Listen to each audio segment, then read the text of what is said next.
by Will Durant. The greatest minds and ideas of all time. Heroes of history. The story of philosophy. Transition. The pleasures of philosophy. Adventures in genius. By Will and Ariel Durant. The story of civilization. I. Our Oriental heritage. 2. The life of Greece. 3. Caesar and Christ. 4. The age of faith. The Renaissance. 6. The Reformation. 7. The age of reason begins. The age of Louis XVI. X. The age of Voltaire. X. Rousseau and Révolution. XI. The age of Napoleon. Interpretations of life. The lessons of history. The greatest minds and ideas of all time. Will Durant. Compiled and edited by John Little.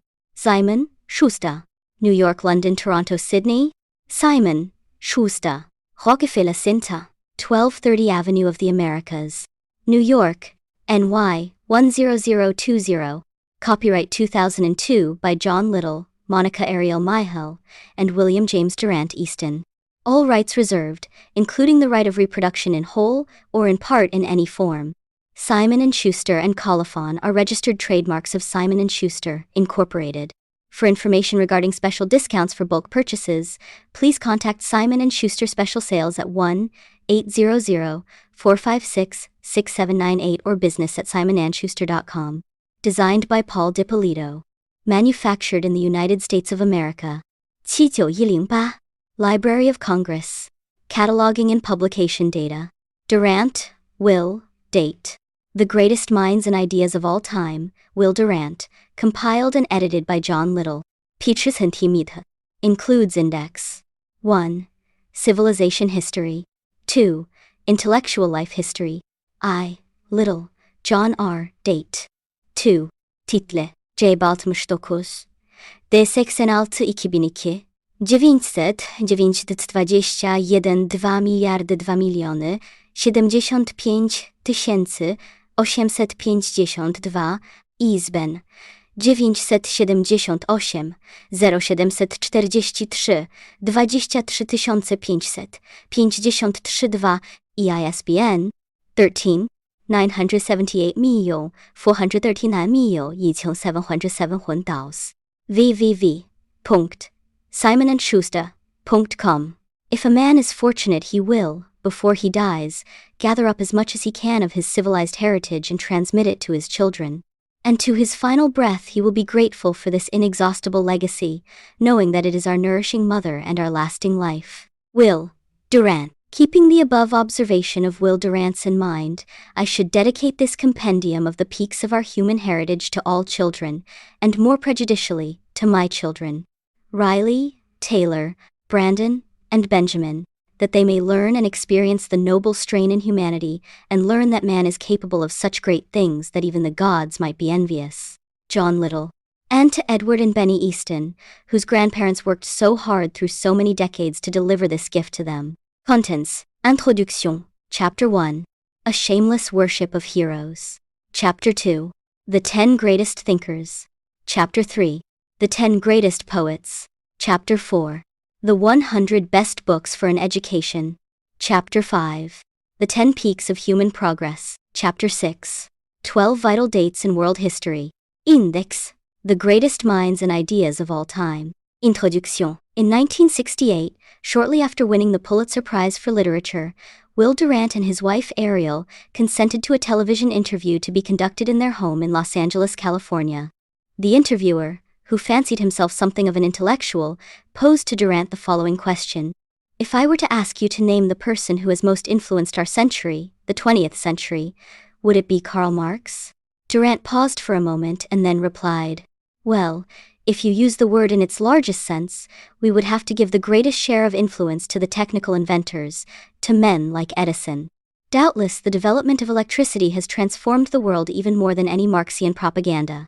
Then, if you think in terms of ideas, I think the influence of Darwin is still greater than the influence of Marx, but in a different field. The basic phenomenon of our time is not communism. It's the decline of religious belief, which has all sorts of effects on morals and even on politics, because religion has been a tool of politics.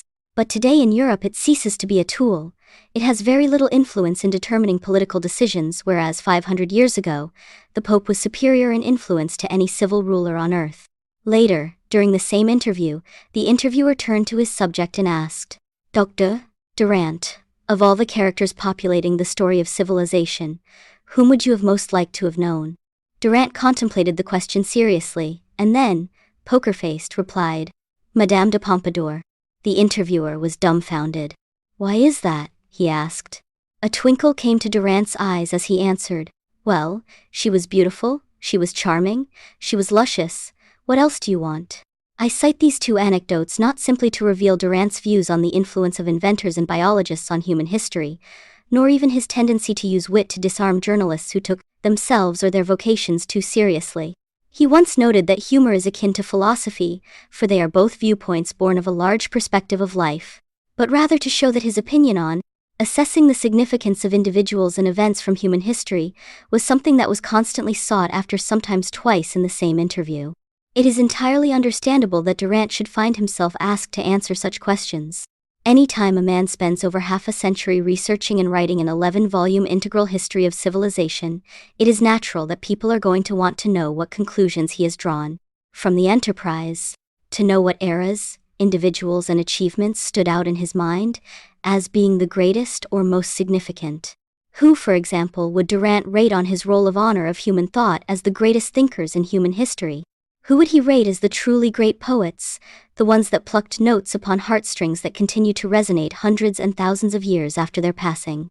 And what would be the absolute best books one should read in order to receive a meaningful and useful education?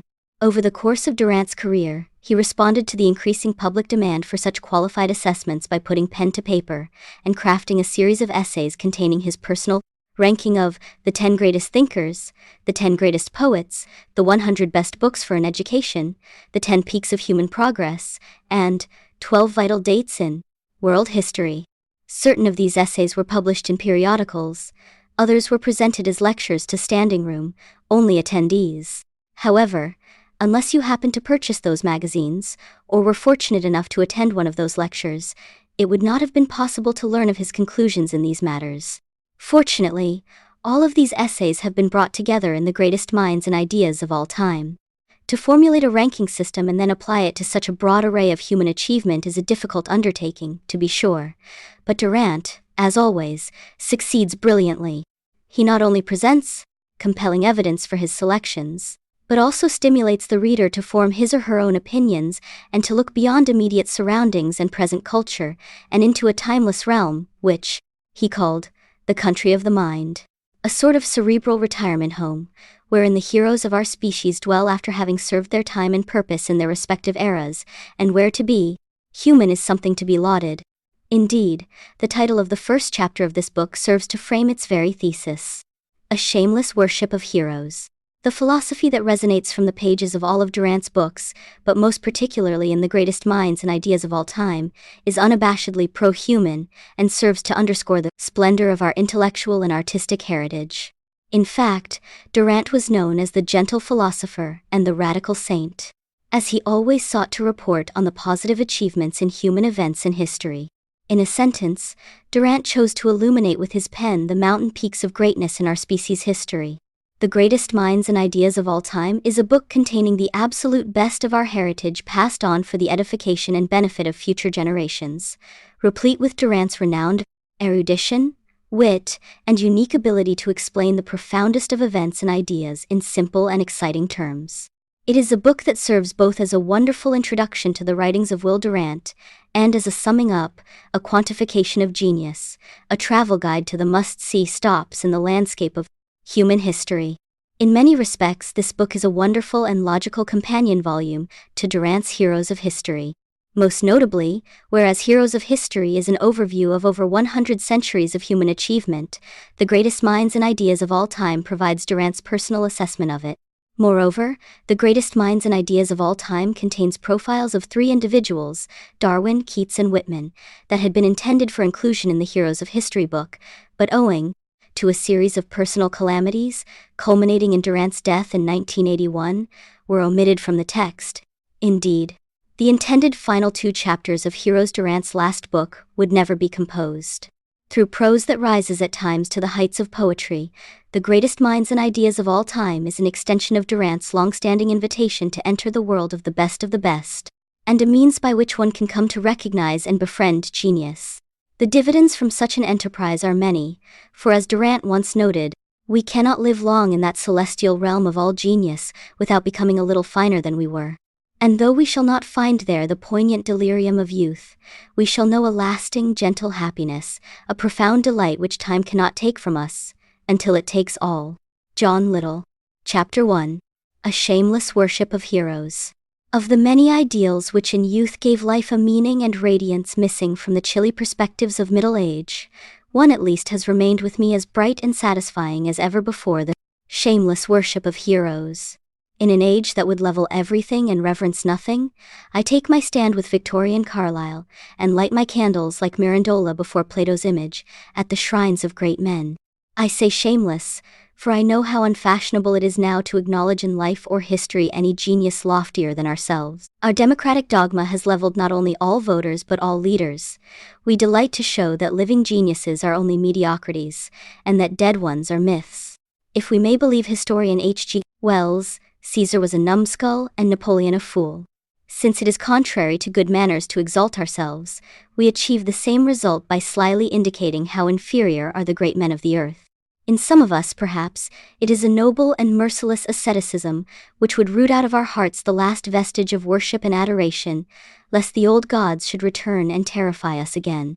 For my part, I cling to this final religion, and discover in it a content and stimulus more lasting than came from the devotional ecstasies of youth. How natural it seemed to greet the great Indian poet Rabindranath Tagore by that title which so long had been given him by his countrymen, Guru Deva, revered master. For why should we stand, reverent before waterfalls and mountaintops, or a summer moon on a quiet sea, and not before the highest miracle of all, a man who is both great and good? So many of us are mere talents, clever children in the play of life, that when genius stands in our presence we can only bow down before it as an act of God, a continuance of creation. Such men are the very lifeblood of history, to which politics and industry are but frame and bones. Part cause of the dry scholasticism from which we were suffering when James Harvey Robinson summoned us to humanize our knowledge was the conception of history as an impersonal flow of figures and facts, in which genius played so inessential a role that histories prided themselves upon ignoring them. It was to Karl Marx above all that this theory of history was due. It was bound up with a view of life that distrusted the exceptional man, envied superior talent, and exalted the humble as the inheritors of the earth. In the end, men began to write history, as if it had never been lived at all, as if no drama had ever walked through it, no comedies or tragedies of struggling or frustrated men. The vivid narratives of Gibbon and Taine gave way to ash heaps of irrelevant erudition in which every fact was correct, documented, and dead. No, the real history of man is not in prices and wages, nor in elections and battles, nor in the even tenor of the common man. It is in the lasting contributions made by geniuses to the sum of human civilization and culture. The history of France is not, if one may say it with all courtesy, the history of the French people, the history of those nameless men and women who tilled the soil, cobbled the shoes, cut the cloth, and peddled the goods. For these things have been done everywhere and always. The history of France is the record of her exceptional men and women, her inventors, scientists, statesmen, poets, artists, musicians, philosophers, and saints, and of the additions which they made to the technology and wisdom, the artistry and decency, of their people and mankind. And so with every country, so with the world. Its history is properly the history of its great men. What are the rest of us but willing brick and mortar in their hands, that they may make a race a little finer than ourselves? Therefore, I see history not as a dreary scene of politics and carnage, but as the struggle of man through genius with the obdurate inertia of matter and the baffling mystery of mind, the struggle to understand, control, and remake himself in the world.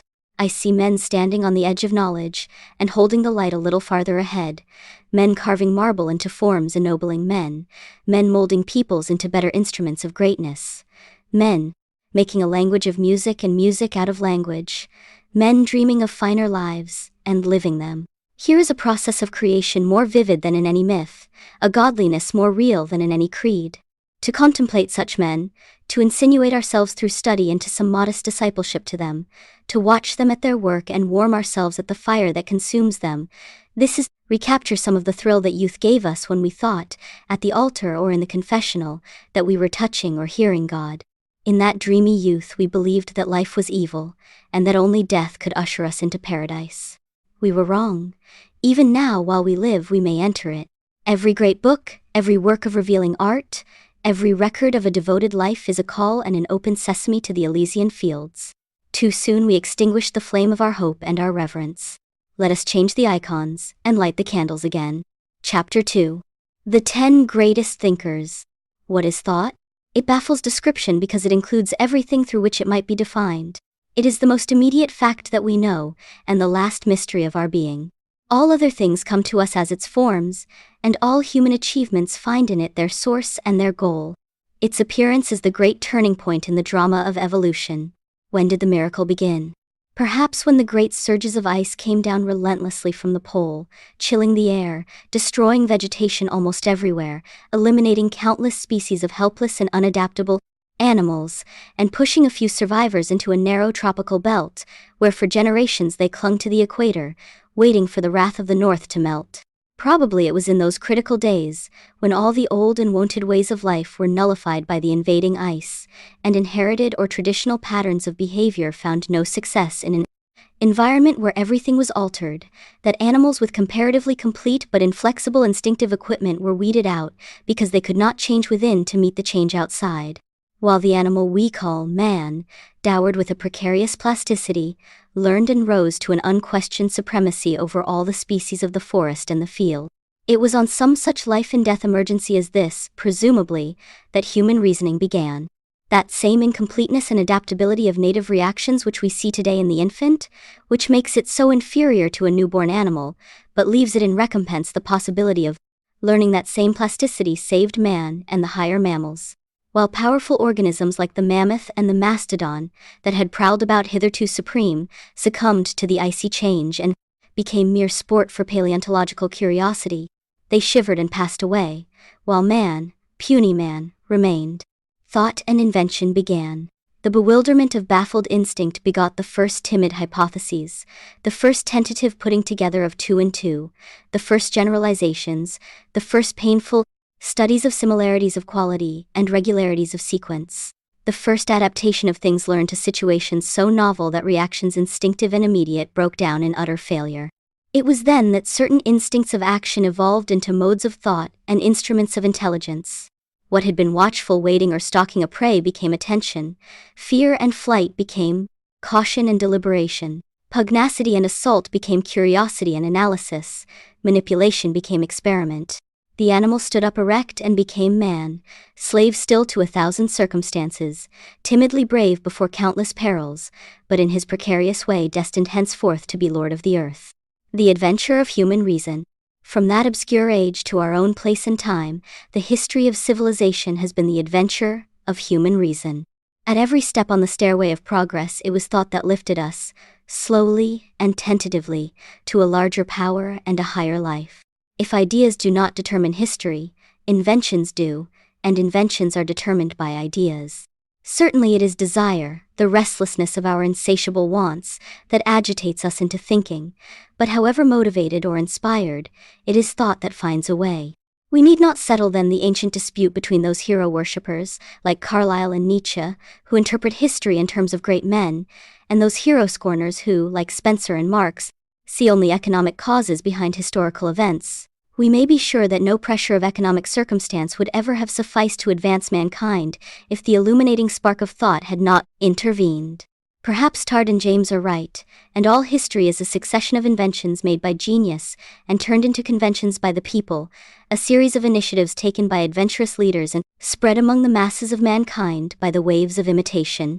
There is no doubt that at the beginning and summit of every age some heroic genius stands, the voice and index of his time, the inheritor and interpreter of the past, the guide and pioneer into the future. If we could find in each epoch of unfolding civilization the representative and dominating figure in its thought, we should have a living panorama of our history. But as we face the task of selecting these persons of the drama, about whom the play revolves, a dozen difficulties daunt us. What shall be our test of greatness?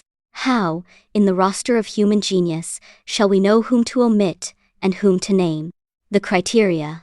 Well, we shall be ruthless and dogmatic here, and though it break our hearts, we shall admit no hero to our list whose thought, however subtle or profound, has not had an enduring influence upon mankind. This must be our supreme test. We shall try to take account of the originality and scope, the veracity and depth of each thinker's thought. But what we must bear in mind above all is the extent and persistence of his influence upon the lives and minds of men. Only so can we control in some measure our personal prejudices and arrive at some moderate impartiality in our choice. And now, how shall we define a thinker?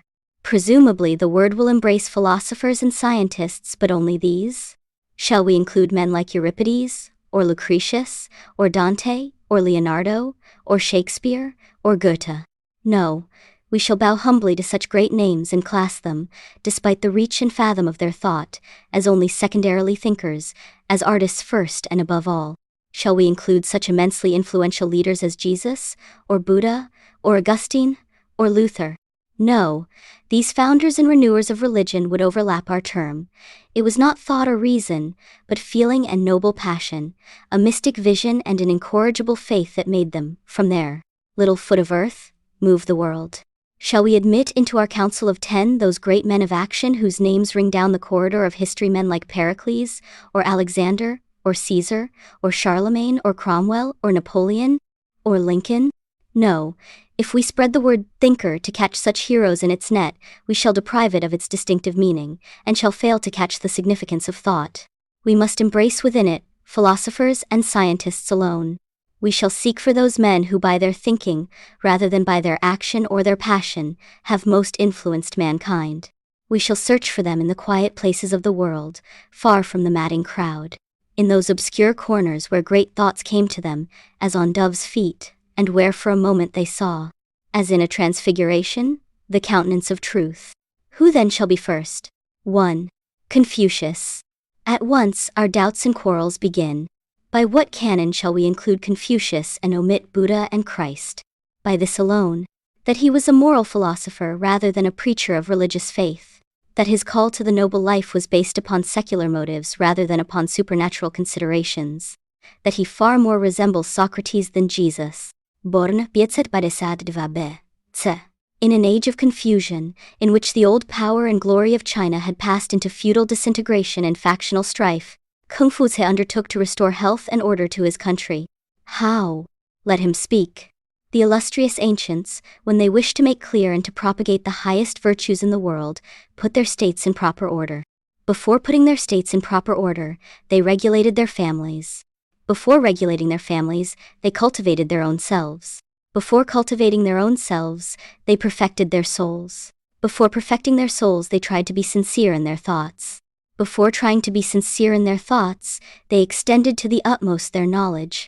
Such investigation of knowledge lay in the investigation of things, and in seeing them as they really were. When things were thus investigated, knowledge became complete. When knowledge was complete, their thoughts became sincere. When their thoughts were sincere, their souls became perfect.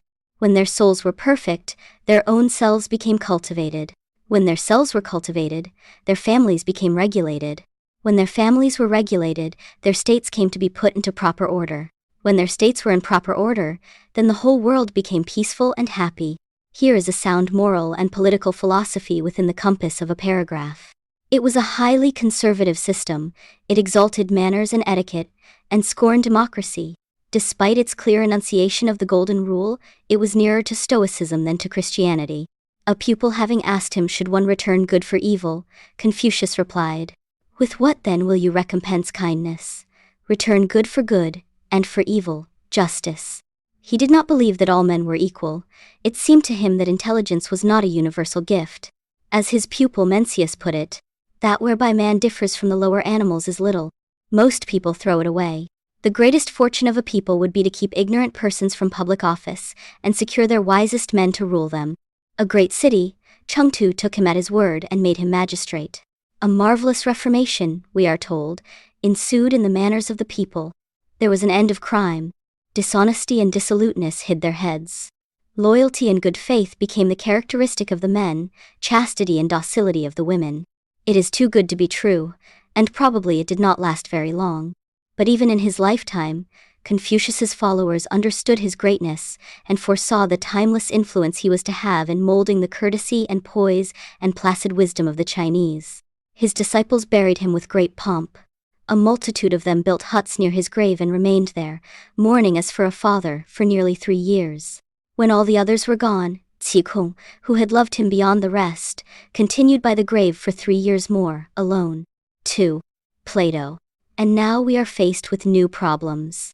Whole civilizations confront us in which we can find no dominating name, no powerful secular personality voicing and forming his people with thought. It is so in India, and among the Jews, and among the nomad races of Asia Minor's Fertile Crescent. We have a Buddha, an Isaiah, a Jesus, and a Mohammed. But we have no world scientist, no world philosopher. And in another case, perhaps the most lasting and marvelous civilization the world has ever known, we have 100 pharaohs, and innumerable relics of a varied art. But no name stands out as that of one who brought the past into the perspective of wisdom and stamped his influence upon the intellectual development of his nation. We have to pass respectfully by these peoples and these centuries, and consider the glory of Periclean Greece. Vai dovelov Plato, because Plato himself was a lover of comrades, lover of the intoxication of dialectical revelry, passionate seeker of the elusive reality behind thoughts and things. We love him for his unstinted energy, for the wild nomadic play of his fancy, for the joy which he found in life in all its unredeemed and adventurous complexity. We love him because he was alive every minute of his life, and never ceased to grow. Such a man can be forgiven for whatever errors he has made. We love him because of his high passion for social reconstruction through intelligent control, because he retained throughout his 80 years that zeal for human improvement which is for most of us the passing luxury of youth, because he conceived philosophy as an instrument not merely for the interpretation but for the remolding of the world. We love him because he worshipped beauty as well as truth, and gave to ideas the living movement of drama, and clothed them in all the radiance of art. Here in the Republic and the Dialogues is such a riotous play of the creative imagination as might have made a Shakespeare. Here is imagery squandered with lordly abandon. Here is humor such as one misses in our ponderous modern philosophers. Here is no system but all systems. Here is one abounding fountainhead of European thought. Here is prose as strong and beautiful as the great temples, where Greek joy disported itself in marble. Here literary prose is born, and born adult. Plato, then, must be our second name. But we shall have to defend him against a very reasonable challenge. What of old Socrates, almost the father, and surely the greatest martyr of philosophy? It will seem ridiculous to omit him from a list which will include heroes not half so great as he. The reader must not be shocked to learn that Socrates is half a myth, and only half a man. A learned Frenchman, Monsieur Dupril, in La Légende Socratique, has reduced the noble gadfly to the misty historical status of Achilles, Oedipus, Romulus, and Siegfried. No doubt, when we are dead, some careful and conscientious scholar will prove that we never existed. But we may be certain that in good measure Socrates owes his fame as a philosopher to the creative imagination of Plato, who used the magnificent idler as the mouthpiece of his views. How much of Plato's Socrates was Socrates, and how much of it was Plato, we shall probably never know. Let us take Plato as implying both. His dialogues are among the precious possessions of mankind. Here for the first time philosophy took form, and by the very exuberance of youth achieved a perfection unrivaled in after days. Do you wish to hear noble discourse of love and friendship? Read the Lysis, the Charmides, and the Phaedrus. Would you know what a great and tender soul the Platonic Socrates thought of another life? Read the Phaedo, whose final pages are one of the peaks in the history of prose. Are you interested in the puzzles of the mind, in the mystery of knowledge? Read the Parmenides and the Theaetetus. Are you interested in anything? Read the Republic. Here you shall find metaphysics, theology, ethics, psychology, theory of education, theory of statesmanship, theory of art. Here you shall find feminism and birth control, communism and socialism with all their virtues and their difficulties, eugenics and libertarian education, aristocracy and democracy, vitalism and psychoanalysis. What shall you not find here? No wonder Emerson awarded to the Republic the words which the occasionally pious Omar had written of the Quran. Burn the libraries, for their value is in this book. As to Plato's influence, how can we doubt? Consider the academy which he founded, the first and longest-lived of the universities of the world. Consider the perpetual revival of Plato's philosophy from the Neoplatonists of Alexandria to the Cambridge Platonists of England. Consider the permeation of Christian theology, with Platonic thought and symbolism, and the dominance of Plato in the culture of the earlier Middle Ages. Consider the enthusiastic Platonism of the Renaissance, when Lorenzo's table recaptured some of the glory of the Symposium, and Pico della Mirandola burned candles devoutly before the master's image. Consider that at this moment, in 100 countries and 1,000 cities, 100,000 students, young and old, are absorbed in the Republic or the dialogues, are being slowly and gratefully molded into a sensitive wisdom by the ardor and subtlety of Plato. Here is an immortality of the soul which makes almost insignificant the passing of the flesh. Sen. Aristotle.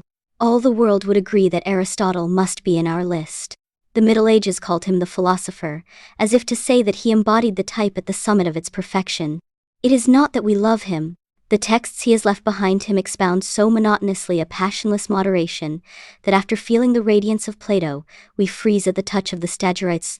Timpat min. But it is unfair to rate him by his books. We know now that they were but hasty notes made sometimes by himself, sometimes by his students, for the guidance or remembrance of his lectures.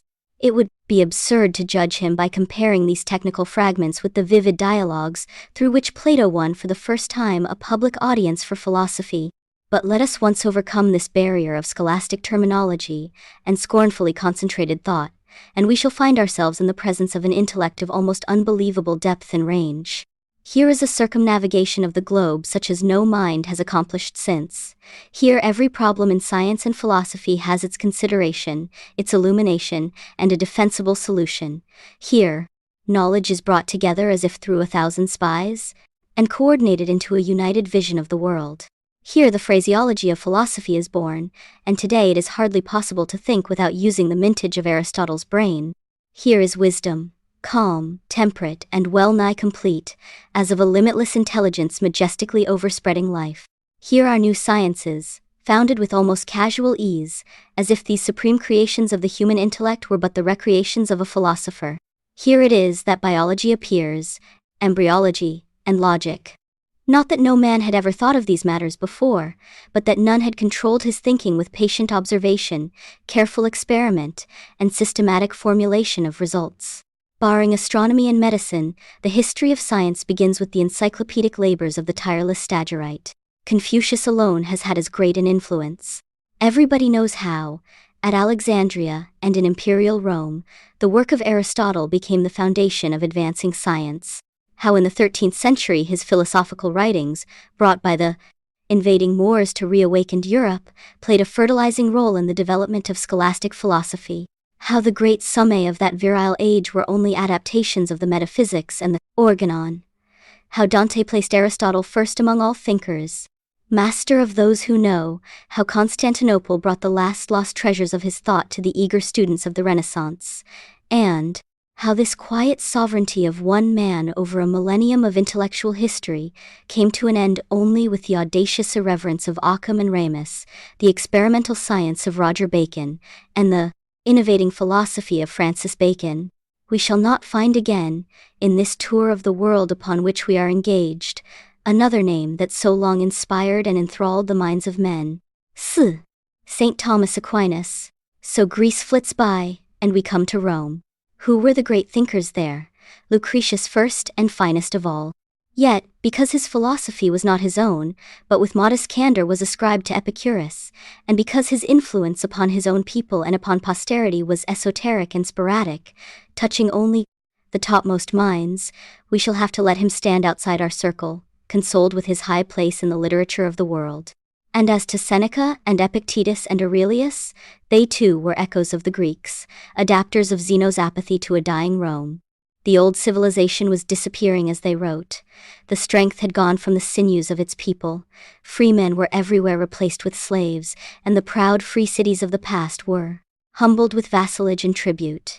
The master class divided itself into wastrel Epicureans, or Spartan Stoics too militantly stern to indulge in the delights of philosophy. Suddenly, the ancient edifice collapsed, and European civilization lay in ruins. It began again when the church healed the strife of factions with the mystic authority of the word, and brought men back from the battlefields to a settled life. The emperors passed, the popes remained.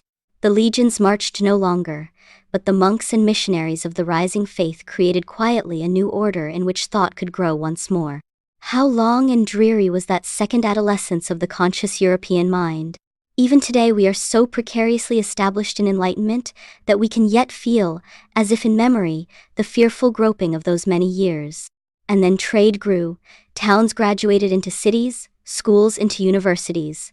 Again it was possible for some portion of mankind to be freed from toil for the leisure and luxury of thought. Abelard stirred half a continent with his eloquence. Bonaventure and Anselm laid down in majestic theology the rationale of medieval faith.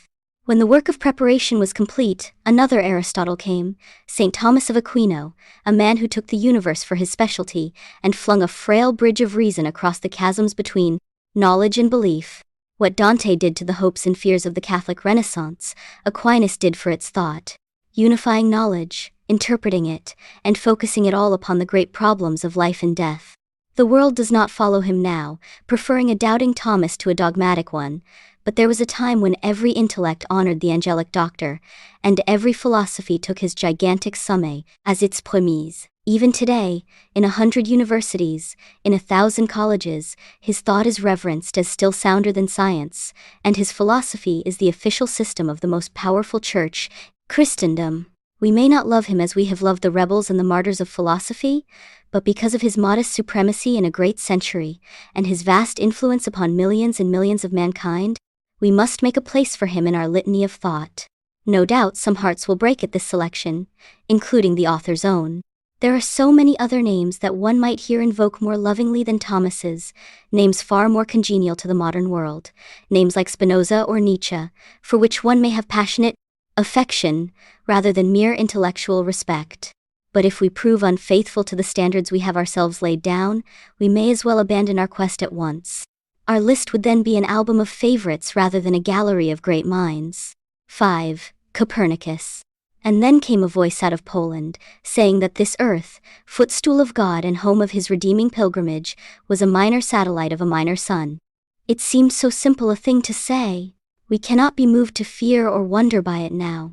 We take it for granted that this soil on which we stand is a passing thing, transiently compact of elements that will disintegrate and leave not a rack behind. But to the medieval world, whose whole philosophy had rested on the neighborly nearness of earth and God, on the constant moral solicitude of the deity for man, this new astronomy was an atheistic blasphemy, a ruthless blow that seemed to overthrow the Jacob's ladder which faith had built between angels and men. Copernicus's book on the revolutions of the celestial orbs was well named, for no book in history has created a greater revolution. That pious Polish monk, sitting patiently before the baffling stars, had meant no harm. He had no suspicion of the bearings of his thought on the future of belief. He had lost himself in the search for knowledge. He was sure that all truth must be good and beautiful, and would make men free. And so, by the magic of his mathematics, he transformed a geocentric and anthropocentric universe, a world that revolved about the earth and man, into a kaleidoscope of planets and stars in which the earth seemed but a moment's precipitation of a floating nebula. Everything was changed: distances, significances, destinies. And God, who had been closer than hands and feet, who had seemed to inhabit the friendly and flowing clouds, disappeared into the far reaches of an illimitable space. It was as if the walls of a man's house had been torn down by some blind and angry wind, leaving him unsheltered in the darkness of infinity. We do not know how profound a thinker Copernicus was, except through this immeasurable influence of his work. With him modernity begins. With him, secularism begins. With him reason makes its French Revolution against a faith immemorially enthroned, and man commences his long effort to rebuild with thought the shattered palace of his dreams. Heaven becomes mere sky and space and nothingness, or it descends upon the earth and breeds visions of utopia in the hungry hearts of men who once had hoped for paradise. It was as in the fable Plato told, of the gods who had cared for man till he had come of age, and then had disappeared, leaving him to the devices of his own intelligence. It was as in the ancient savage days, when the old man of the tribe drove the young men forth, and bade them seek some other soil, and raise upon it their own homes and their own happiness. With the Copernican revolution, man was compelled to become of age. 6. Sir Francis Bacon. He did not falter at this sudden maturity. On the contrary, the century that followed Copernicus was one of youthful audacity and courage in every field. Little vessels began to explore the now round and limited earth. Frail minds began to explore the intellectual globe, careless of dogma, unharassed by tradition, and never dreaming that mankind would fail.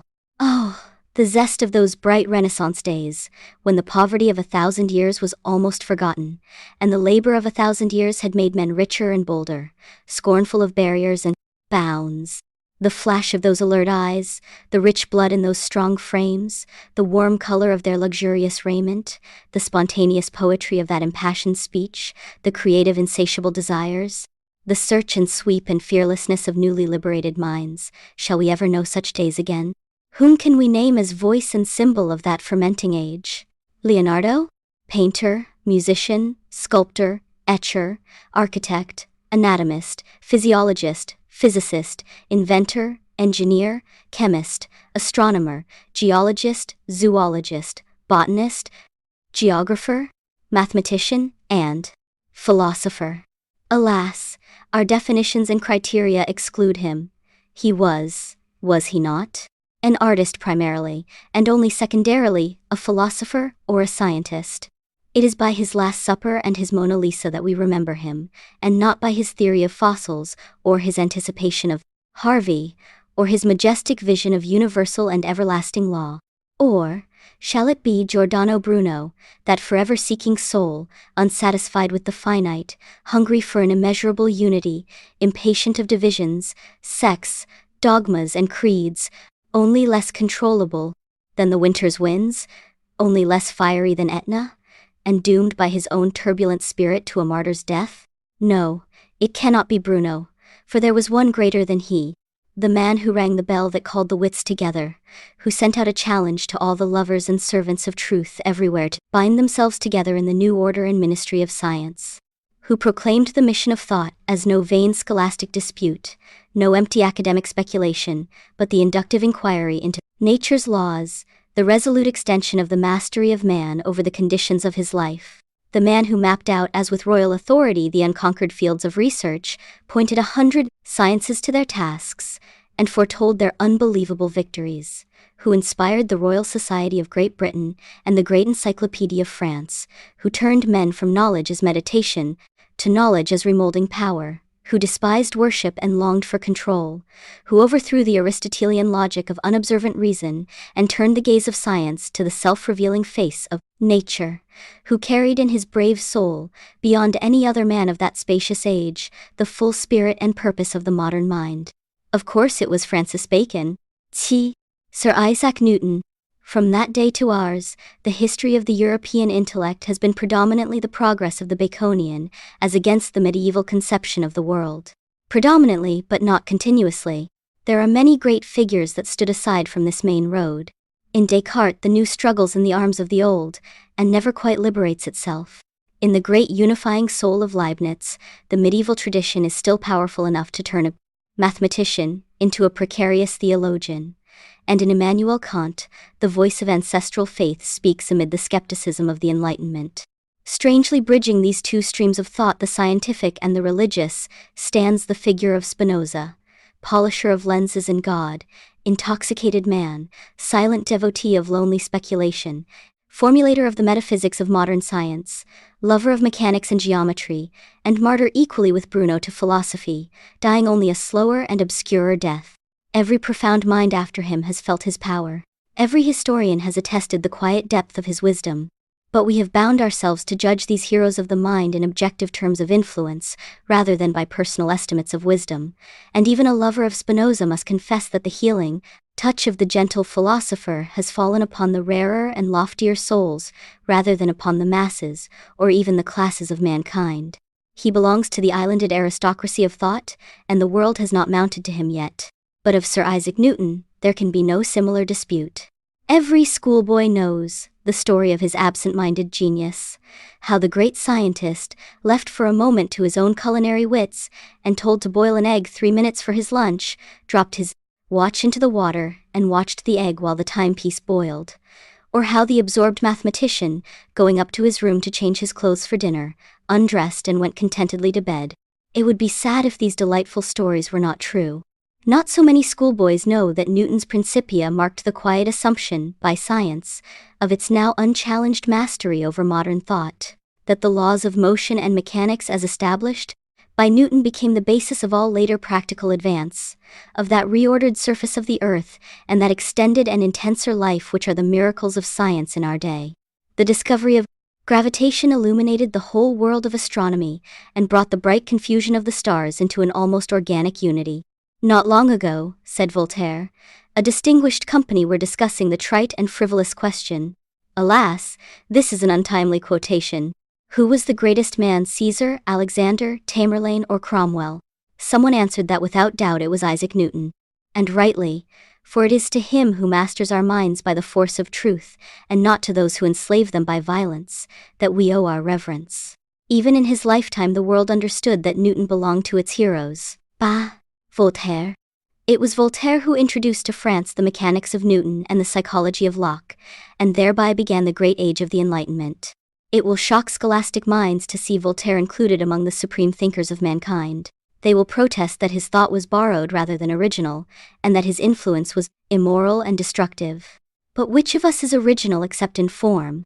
What idea can we conceive today that has not enjoyed, in one garb or another, a hoary antiquity of time?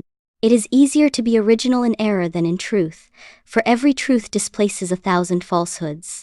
An honest philosopher will admit, like Santayana, that truth, in its outlines, is as old as Aristotle, and that all we need do today is to inform and vary the design with our transient needs. Did not Spinoza, profoundest of modern thinkers, take the essentials of his thought from Bruno, Maimonides, and Descartes? Did not Ramus defend, as his thesis for the doctorate, the modest proposition that everything in Aristotle is false, except that which he pilfered from Plato? And did not Plato, like Shakespeare, borrow lavishly from every store, making these stolen goods his own by transforming them with beauty? Granted that Voltaire, like Bacon, lighted his candle at every man's torch, it remains that he made the torch burn so brightly that it enlightened all mankind. Things came to him dull and he made them radiant. Things came to him obscure, and he cleansed and scoured them with clarity. Things came to him in useless scholastic dress, and he clothed them in such language that the whole world could understand and profit from them. Never did one man teach so many, or with such irresistible artistry. Was his influence destructive? Who shall say? Shall we abandon here the objectivity of judgment we proudly assumed, and reject the laughing philosopher of Ferney because his thought was different from our own? But here we have sacrificed Spinoza, though some of us swear by his philosophy, sacrificed him because his influence has been, though deep, too narrowly confined. Evidently we must ask of Voltaire, not do we accept his conclusions, but did the world accept them? Did his thinking mold the educated humanity of his age and his posterity? It did, there can be little doubt of it. Louis XVI, seeing in his Temple prison the works of Voltaire and Rousseau, said, "Those two men have destroyed France," meaning despotism. Perhaps the poor king did philosophy too much honor. Doubtless economic causes underlay the intellectual uprising that centered in Voltaire. But just as physiological decay leads to no action, unless it sends its message of pain to consciousness, so the economic and political corruption of Bourbon France might have proceeded to utter national disintegration, had not 100 virile pens brought home the state of affairs to the conscience and consciousness of their country. And in that great task, Voltaire was commander-in-chief. All the rest willingly acknowledged his lead, and did his bidding proudly. Even the mighty Frederick greeted him as the finest genius that the ages have borne. Beneath the recrudescence of ancient beliefs amid which we live, the influence of Voltaire quietly persists. As all Europe in his century bowed to the scepter of his pen, so the great leaders of the mind in later centuries have honored him as the fountainhead of intellectual enlightenment in our time. Nietzsche dedicated one of his books to him, and drank deeply at the Voltairean spring. Anatole France formed his thought, his wit, and his style on the 99 volumes which the great sage left behind him. And Brandes, aged survivor of many a battle in the War of Liberation, gives some of his dying years to a forgivably idolatrous biography of the great emancipator of Fernie.